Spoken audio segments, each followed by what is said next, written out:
One of the really interesting things about the film is that it's a movie that takes place in New York, but in the end, except for the aerial plate shoot that we did, we were only able to have the principal actors in New York for a couple of days. So the majority of the time that you see them, down on the viaduct, down on 42nd Ave, is them in New Mexico, on a green screen set.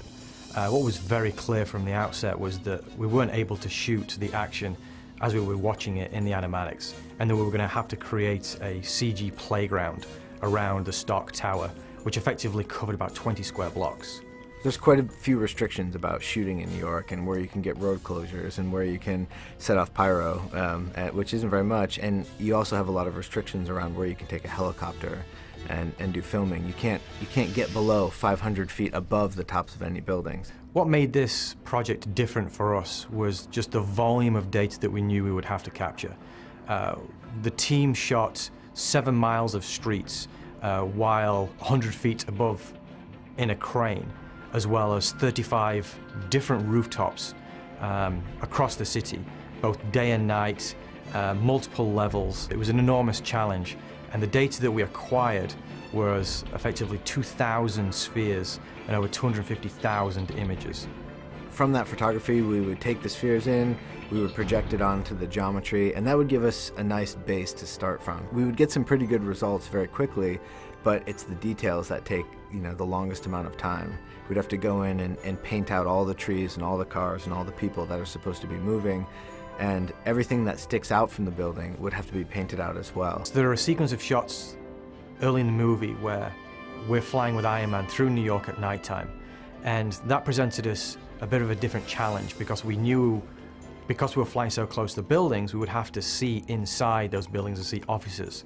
So we actually shot photographs of all the rooms at our LDAC facility here and reprojected those onto low-res geometry in a shader model inside the building, so you could actually see offices as you fly past the window. Then down on the ground is where we had the most work in terms of recreating New York. We put back in trees, we put back in awnings, cop cars, cabs, traffic, little construction pipes with steam coming out of them. In all, we had about 190 assets that we were repopulating, New York with, right down to the sandwich boards on the street corners. And I think that was the real key, in terms of creating New York, is you just need so much variety. And what seems kind of simple at a glance actually is quite complicated to recreate all the different pieces of. Boy.